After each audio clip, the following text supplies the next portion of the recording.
We wanted to have you here because obviously the big news in reality in Wizards land came out last night. Bilal Coulibaly, his season is over. Yeah. Wrist injury, they thought it was a contusion, took some imaging. Turns out it's broken. That's not great.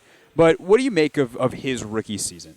I thought he had a great rookie season. I thought he definitely exceeded expectations, mostly because I don't think a lot of people knew that much about him. He was coming over from France. He was kind of touted as Victor Wembanyama's teammate. So the guy next to him, who GM Will Dawkins was going over to France to watch. But he turned out to be really good, and I think because he's so young and because he kind of approached his task with so much enthusiasm, I thought he became really beloved. Like, the response to my story was insane. People really, really loved him, so it was kind of fun to see that and have that, like, beacon of hope in this otherwise pretty terrible season. Yeah, because I feel like the word on him coming into the season was very much like could bounce back and forth to the go-go in the G League. Very, very developmental project. And then very, very quickly, even before Brian Keefe took over and he got in the starting lineup and all that, but it's like, no, that dude's our best perimeter defender. He's going to guard the best guy. Like, we're going to put that on him and see how he handled it. How quickly do you think that they realized that? And, like, what do you think that was the proper approach to give him that much responsibility and kind of approach the season that way for him? Definitely. And Wes Unseld Jr. at the start of the year was kind of being coy with it. And they were very much like, listen, the expectations are low. We are going to take things slowly, which is totally fine with a rookie when you're rebuilding. But I remember him saying, yeah, he might see some time with the go-go. And I kind of remember thinking, what's the point of putting him down with the go-go when you're in a rebuilding year? So wins aren't necessarily, you're not trying to beat everybody. So it's good that he got that experience, especially on defense, and he kind of got a really good kind of crash course in how fast and how physical the NBA is.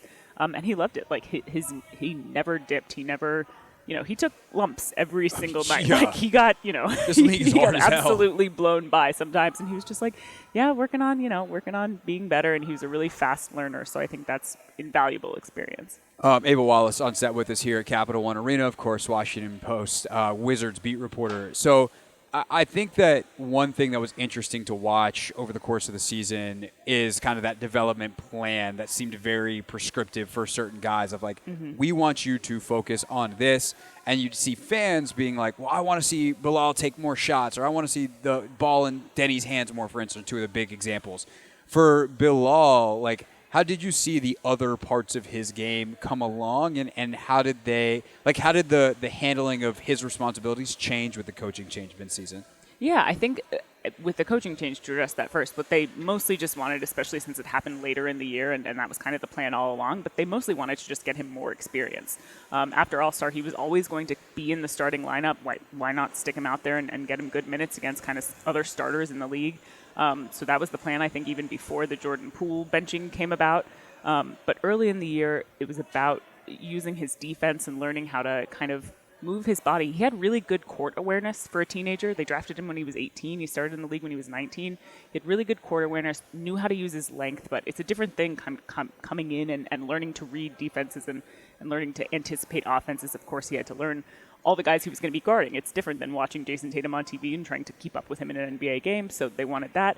And then shot confidence was huge. Brian Keefe was actually the guy he was working with all year. Like, that was his development coach who was with him every day at practice, who kind of fine-tuned and retooled his shot a little bit and made him way, way, way more confident in that you saw him taking a lot of, they were corner threes. They're not the hardest threes in the league, but he was making them. He was on a little hot streak there in December before cooling off a little bit mid-January, but confidence was huge for him on the offensive end.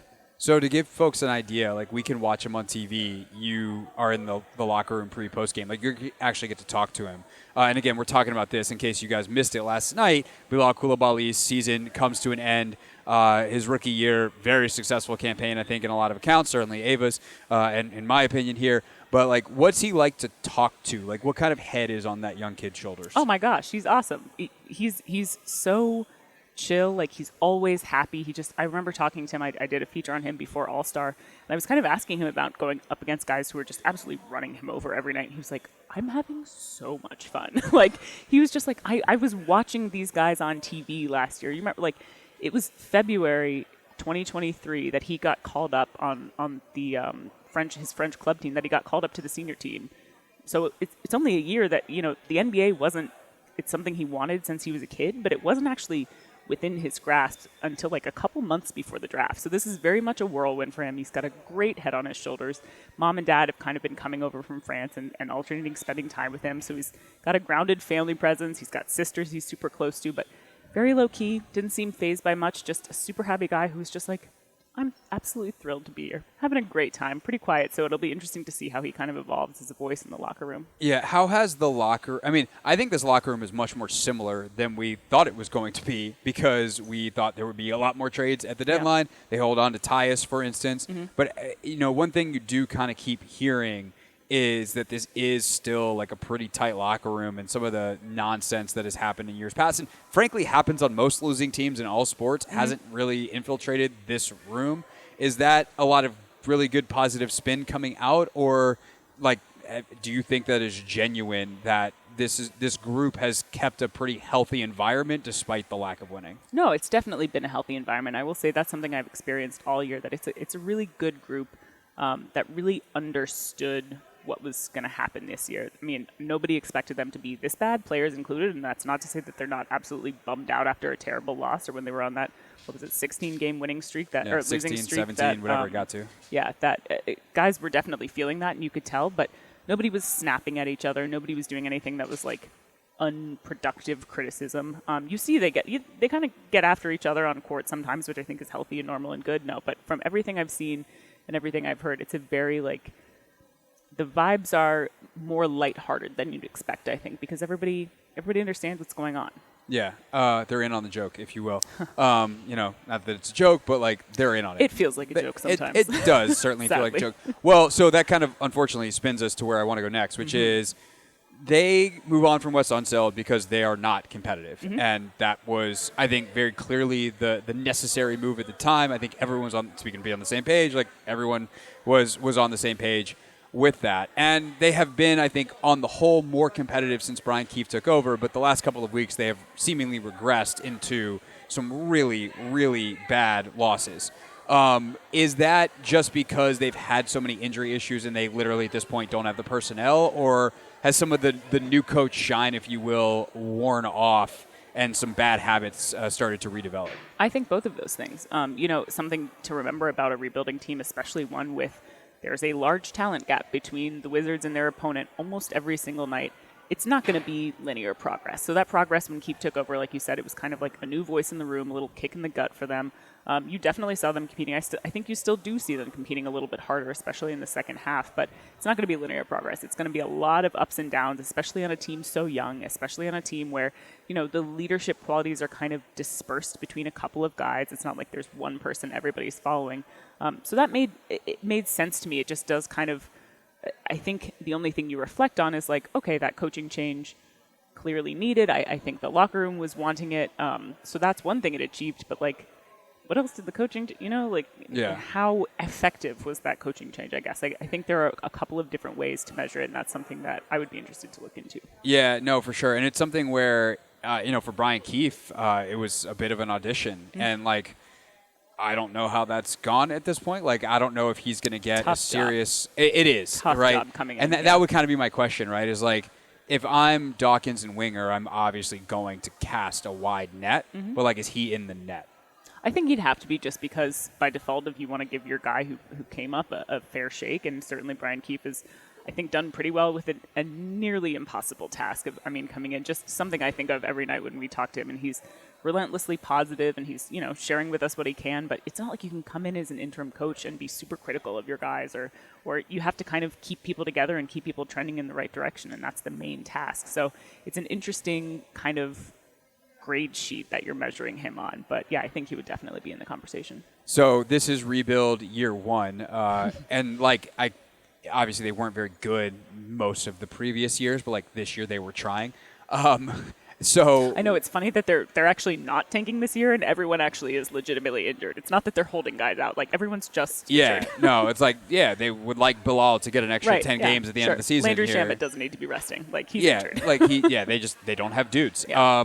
So I think people now understand better, if you're Wizards fans, the speed that this is going to happen, which is to say, extremely slowly. Yeah. That said, what kind of accelerator gets hit this summer from, I mean, I don't know how much you know at this point, how much you're guessing, how much they even know at this point, but like your best guess is as good as anybody's best guess because you cover this and do a great job with it. So what kind of accelerator gets hit this summer with potential trades, signings, a new coach, etc.? I don't think this is a team that's going to be super active in free agency because why would they spend a ton of money to get a big guy coming here? So it's going to be a lot of littler trades, a lot of kind of working contracts out, and they're going to bring a lot of people through these doors.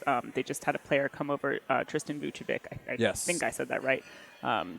Coming over from Europe, like that's somebody that you just want to get him in the door and see what he can do. I think the biggest thing that would be solved this year that they were maybe Winger and Dawkins weren't necessarily so set on last season when they didn't know the room as much is, okay, who are going to be our young guys who we're really taking forward and we're really going to kind of build around this thing. And you've seen the emergence of Denny Avdia. You've seen Corey Kispert. We kind of are figuring some things out with Jordan Poole. So I think that young core is going to firm up, certainly.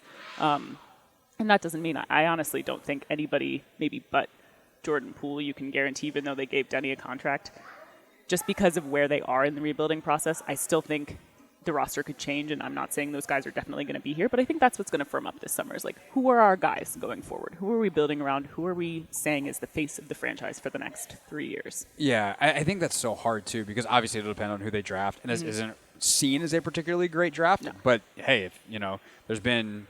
out of the Anthony Bennett draft came Giannis Antetokounmpo. So, it was a great draft for the Bucks. So there's that. I think I have those years right. They all start to run together. Anyway, the point is, it could be a good draft for them, even if it's a bad draft for other teams. But we'll see. And then the other thing that I just wonder is, Kuzma especially, he's the big one, but Tyus, can they pull off with Tyus? It would be a sign and trade. Can they, do they say, hey, Kyle, I know you didn't trade at the deadline. We know you want to be here, but, at this point, the best thing you can do for the Wizards is go somewhere else that's a competitor that's going to give us stuff. And, is that kind of stuff this offseason that they hit that button? Do they wait till the trade deadline next year?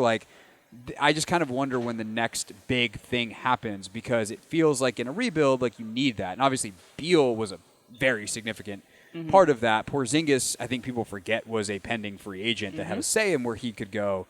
But, it still feels like a lot of the same and repercussions from the last regime versus, the full reset refresh. Yeah, Kuz I don't know with because they have him. They have him under a pretty good contract, especially. They're not really paying anyone else that much. They've got Jordan's contract. They've got Kuz's contract. It's not like they're bleeding money or anything. They've been pretty smart about that. But something that you've got to watch is what's going on with the Tyus Jones-Jordan Poole situation. Who is the point guard here? Tyus Jones doesn't want to go back to the bench after this season. He's proven himself as a pretty competent starting point guard. That's the advantage the Wizards have in saying, hey, we can offer you this. But since they do own his bird rights, they have a little bit more flexibility. They can get him somewhere he wants to go. They can talk about staying here. But that's the thing I'm watching this offseason is what are we going to do at point guard? Because I don't think Jordan Poole likes being on the bench. No, and nor does he like playing shooting guard. And considering what the results are, if I was Jordan Poole, I wouldn't like playing shooting guard there you either. Go. Yeah. That's Ava Wallace, Washington Post. You can read her work at WashingtonPost.com/sports. I know you're working on a feature. Can you tell people what that's going to be or not? Oh, yeah. Well, okay. You can figure it out. There are two guys right now who really matter, so I'm writing about one of them. There you go. Going forward into we'll leave summer. a little piece of mystery for you. WashingtonPost.com/sports. That'll be up here in the next couple of days. Ava, thank you so much for stopping by. Thanks. This is The Hoffman Show on the Team 980 and the Odyssey app.